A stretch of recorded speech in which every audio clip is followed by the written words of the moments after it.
Prosecutor Joseph Moreno, former CIA officer Kevin Carroll, and CNN national security reporter Kylie Atwood.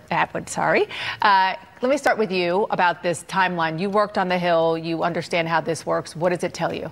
I think it's a doable timeline. It depends how many witnesses they actually choose to call for live testimony. If they're going to have rebuttal witnesses, for example, from the president. It also depends on if they're willing to cut their holidays short. There's typically a lot of recess on Capitol Hill around Thanksgiving. What do you new lawmakers?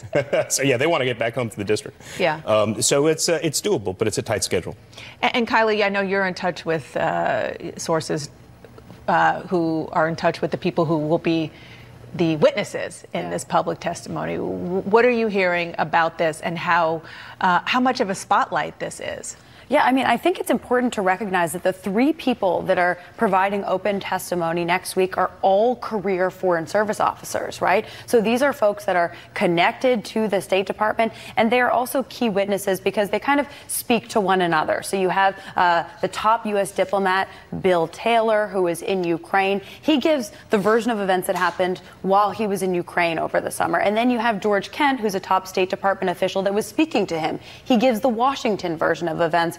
So they kind of mirror one another. They fill out what the other one doesn't know. And then, of course, we have Ambassador Yovanovitch, and she is really a key player here because she was forced out. So I think it's important to recognize that they're all State Department officials and that they are folks who have come forward and provided full testimony. They're not like Ambassador Gordon Sondland, who went back and revised what he initially said. They came forth and provided everything they had when they were asked. Yeah, okay, so those are the witnesses that the Democrats who are in charge have officially called. We know that's going to happen. The rules of the road are such that Republicans can say, wait, we want our own witnesses. It has to be a full committee vote, which means it's pretty doubtful that they'll actually be successful. But Jim Jordan, the congressman who is involved in this, says that they could call the whistleblower. Is there any chance that they could be successful?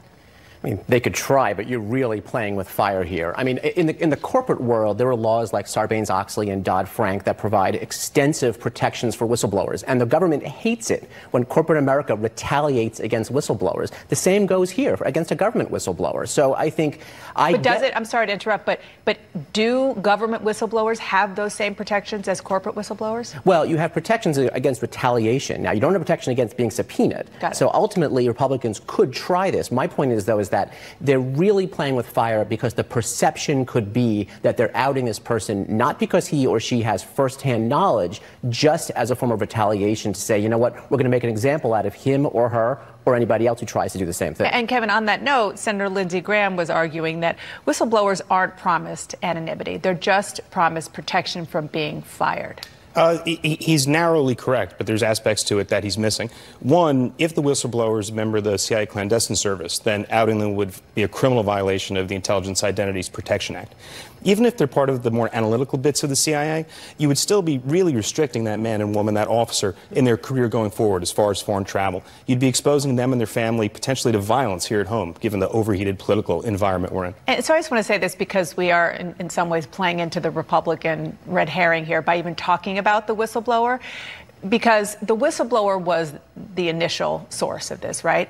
But we're way beyond that, right, Kylie? Completely. I mean, the whole argument that he or she made has been proven, or at least discussed, in actual depositions by the people he or she was apparently talking about, right? Yeah, so the whistleblower provided the outline for what we've seen, but now we're seeing the essay actually written, right? We are seeing these folks who are the characters fill in the details, give us more details that the whistleblower didn't even know about because that person wasn't as intimately involved as the folks that we have now heard testimony under oath from. So we are really beyond the point of the whistleblower being a key player here, just because we know a lot more now than we did then. Well, it's easy politically, and you were on the Hill. I'm guessing that you're nodding your head to put the blame on a nameless, faceless person rather than deal with the facts in front.